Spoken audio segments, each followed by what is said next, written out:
दुनिया में फेमस है, उनकी आमदनी बढ़े, उन्हें ज्यादा पैसा मिले, इसके लिए यहाँ फूड प्रोसेसिंग इंडस्ट्री लगाएंगे। पीएमसी कहती है उसमें हमें हमारा कट मिलना चाहिए। साथियों, माटी मानुष की बात कहकर सत्ता में आई टीएमसी ने सबसे बड़ा विश्वासघात यहाँ की महिलाओं से किया। जब बीजेपी सरकार ने मुस्लिम बहनों को अत्याचार से बचाने के लिए 3 तलाक ठप्प किया तो टीएमसी ने इसका विरोध किया। संदेश थाने में महिलाओं पर इतने अमानवीय अत्याचार हुए और टीएमसी सरकार आखिर तक मुख्य आरोपी को बचाती रही। यहाँ मालदा में भी महिला के साथ शर्मसार करने वाली घटना घटी, लेकिन टीएमसी सरकार चुप रही, जबकि बीजेपी सरकार महिलाओं की मान मर्यादा इज्जत के लिए काम कर रही है। बीजेपी सरकार ने बंगाल में 80 लाख से ज्यादा शौचालय बनाकर दिए, जिसका सबसे ज्यादा लाभ महिलाओं को हुआ है। बंगाल की करीब 1.25 करोड़ माताओं बहनों को उज्ज्वला का गैस कनेक्शन मिला है। यहाँ पीएम आवास के जो हजारों घर दिए गए, उनमें से ज्यादा घर महिलाओं के ही नाम है। पहली बार उनके नाम कोई संपत्ति हुई है। हमारी सरकार बहनों बेटियों के लिए हर स्तर पर नए अवसर बना रही है, उन्हें सशक्त कर रही है। साथियों, टीएमसी और कांग्रेस यहाँ आपस में झगड़े का दिखावा जरूर करती है, लेकिन सच्चाई ये है कि दोनों के विचार और आचार व्यवहार एक जैसा है। टीएमसी और कांग्रेस के जोड़े रखने का सबसे बड़ा चुंबक है तुष्टीकरण। तुष्टीकरण के लिए ये दोनों पार्टियां कुछ भी कर सकती है। तुष्टीकरण की खातिर ये लोग देश हित के लिए किए गए हर निर्णय को वापस करना चाहते हैं। हिंदी गठबंधन कहते हैं वो कश्मीर में आर्टिकल 370 फिर बहाल करेंगे। टीएमसी और कांग्रेस के नेता कह रहे हैं ये सत्ता में आए तो सीएए कानून को रद्द कर देंगे। आप मुझे बताइए बंटवारे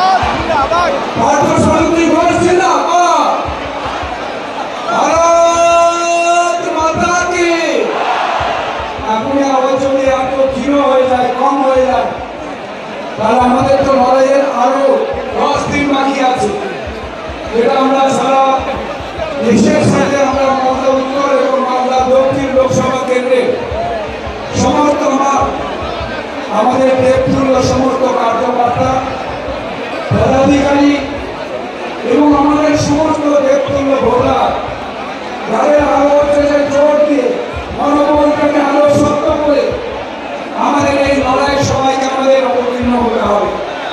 লড়াই হচ্ছে জোরের বিরুদ্ধে।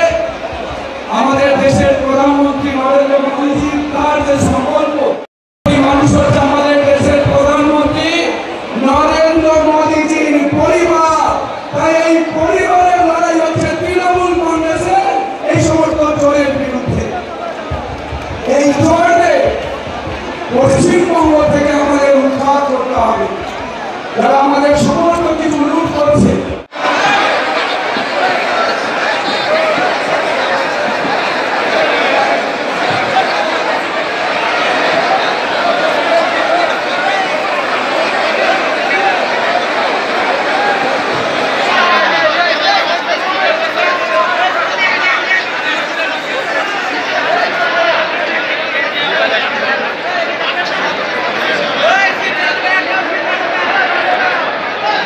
বলছিলেন কি বল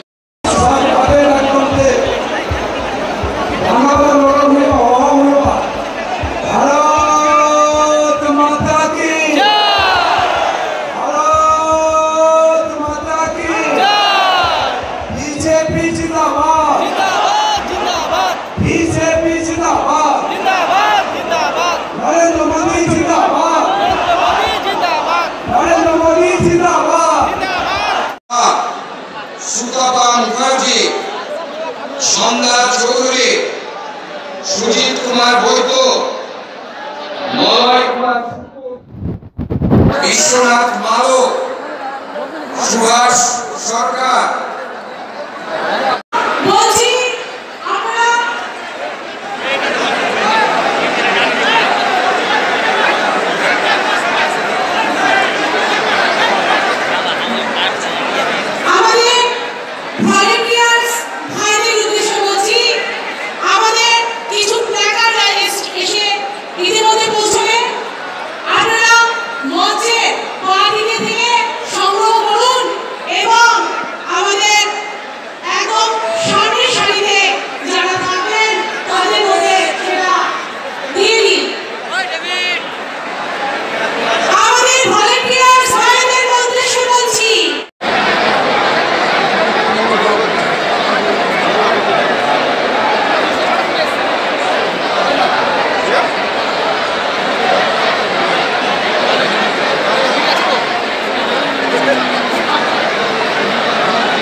আমাদের যে সমস্ত ভলেন্টিয়ার আছে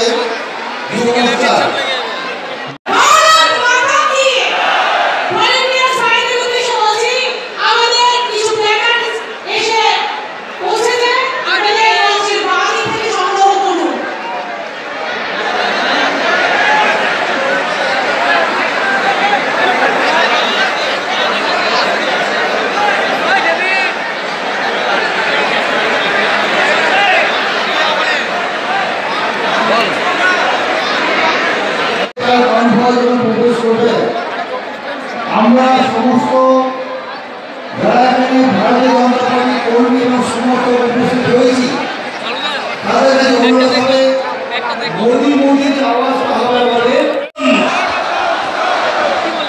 বিশ্বসেনা প্রধানমন্ত্রী নরেন্দ্র মোদী স্বাগতম, বিশ্বনেতা নরেন্দ্র মোদী স্বাগতম, বন্দে মাতরম, বন্দে মাতরম।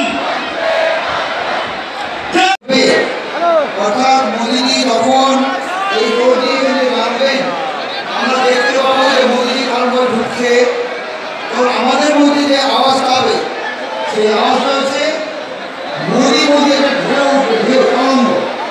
এই বিষয়টা আমরা সবাই যারা উপস্থিত হয়েছি তারা সবাই যদি একসঙ্গে এই কাজটা করবেন তাহলে আমাদের এই পরিবেশটা আজকে খুব ভালো হবে।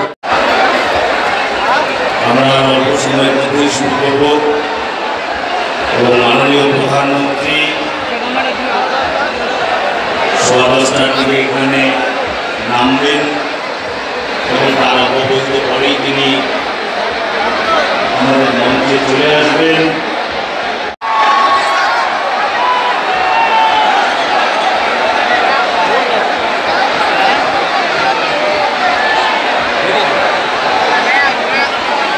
নমস্কার। আজ উত্তর মালদা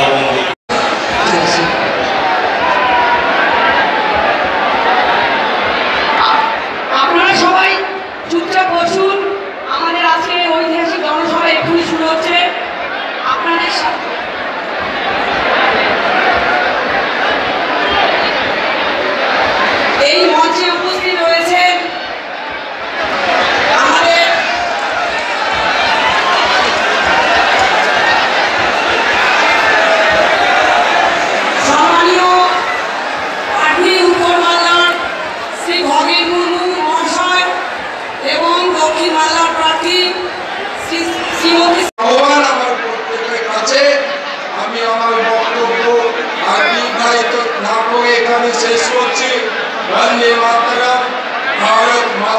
যায়।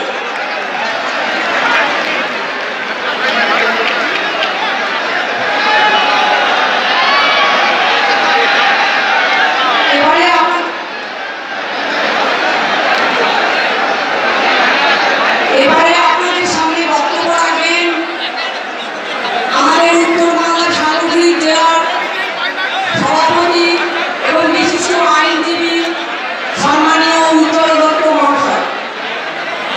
উচ্চতাকে বলার জন্য অনুরোধ করছি।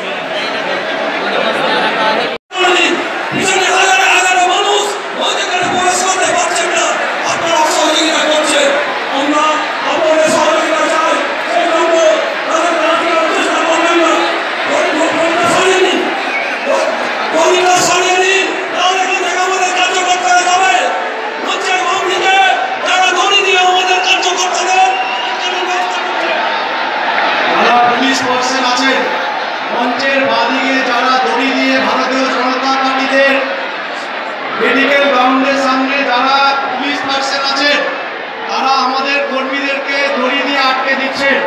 আমরা মঞ্চ থেকে এখনো আমাদের কর্মীকে সংযত থাকতে বলেছি।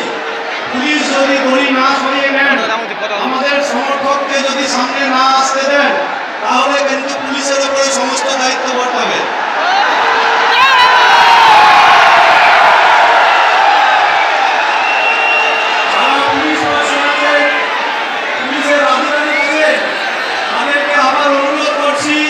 মঞ্চের বাঁ পাশে যেখানে দড়ি দিয়ে ব্যারিকেড করে ভারতীয় জনতা পার্টির কর্মী সমর্থকদেরকে আপনারা আটকে দিচ্ছেন, অবিলম্বে সেই দড়ি।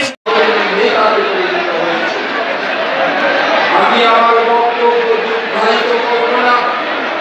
আমি এটুকু বলবো যে গোটা ভারতবর্ষ মোদী নয়, আর আগামী লোকসভা নির্বাচনে 400 উপর ভারতীয় জনতা পার্টির সিট হবে না, বিরোধীদের কথার মতো 390 আটকে যাবে।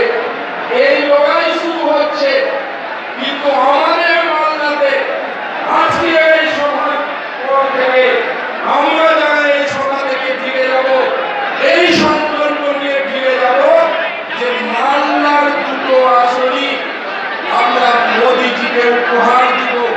মালদা থেকে দুটো পদ্ম মোদীজি ভিতরে তো অক্সিজেন পাম্প হতে শুরু করে দিয়েছিল, মানে কমতে শুরু করে দিয়েছিল।